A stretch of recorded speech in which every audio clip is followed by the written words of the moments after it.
వరంగల్ జిల్లా ప్రధాన వార్తలను పరిశీలించినట్టయితే నర్సంపేట నియోజకవర్గ కేంద్రంలో నిర్మించిన పాకాల ఆడిటోరియంను వెంటనే ప్రారంభించాలని డిమాండ్ చేస్తూ నర్సంపేట పట్టణ బీఆర్ఎస్ శ్రేణులు ఆడిటోరియం ముందు ఆందోళన నిర్వహించారు.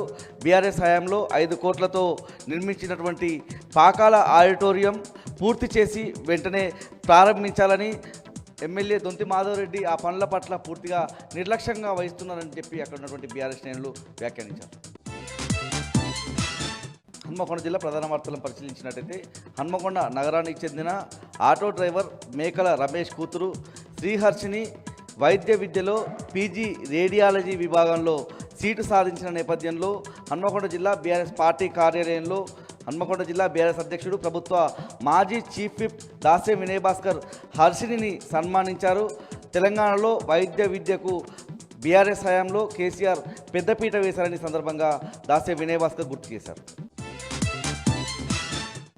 జనగామ జిల్లా ప్రధాన వార్తలను పరిశీలించినట్లయితే కొడకండ్ల మండలం నీలిబండ తండాలో గ్రామ పంచాయతీ ఎన్నికల్లో అవకతవకలు జరిగాయని ఎంపీడీఓ కార్యాలయాన్ని బీఆర్ఎస్ శ్రేణులు ముట్టడించాయి. ప్రధానంగా 3వ విడతకు సంబంధించి నీలిబండ తండాలో మొదటగా బీఆర్ఎస్ బలపరిచిన అభ్యర్థిని గెలుపొందారని చెప్పి ప్రకటించి ఆ తర్వాత 5 నిమిషాల పాటు కరెంటు తీసివేసి కాంగ్రెస్ అభ్యర్థితో అక్కడ ఉన్నటువంటి అధికారులు రీకౌంటింగ్ చేయించి 5 ఓట్లతో కాంగ్రెస్ బలపరిచిన అభ్యర్థి గెలిచాడని ప్రకటించారని దీనిపై పూర్తి స్థాయిలో విచారణ చేయాలని డిమాండ్ చేస్తూ ఎంపీడీఓ కార్యాలయం ముందు బీఆర్ఎస్ శ్రేణులు ఆందోళన నిర్వహించారు.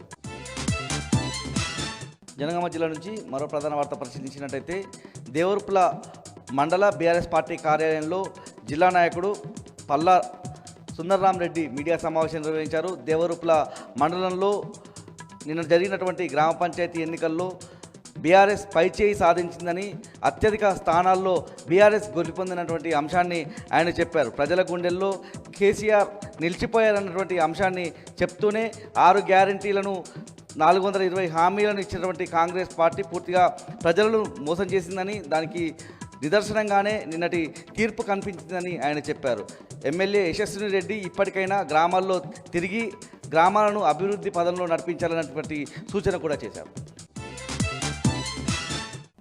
మహబూబాబాద్ జిల్లా ప్రధాన వార్తలను పరిశీలించినట్టయితే డోర్నకల్ మున్సిపాలిటీ పరిధిలో నీటి ఎద్దడి తీవ్ర రూపం దాల్చింది. ఈ క్రమంలోనే అక్కడ ఉన్నటువంటి ప్రజలు నెహ్రూ సెంటర్లో ఖాళీ బిందెలతో ఆందోళన బాటపట్టినటువంటి సందర్భం కనిపించింది. గత వారం రోజుల నుంచి నీటి ఎద్దడి తలెత్తి నీటి సమస్యతో ఇబ్బందులు పడుతున్నా అధికారులకు చెప్పినప్పటికీ పట్టించుకోవడం లేదని అక్కడ ఉన్నటువంటి ప్రజలు ఆవేదన వ్యక్తం చేశారు. ప్రభుత్వానికి అధికారులకు వ్యతిరేకంగా నినాదాలు చేశారు.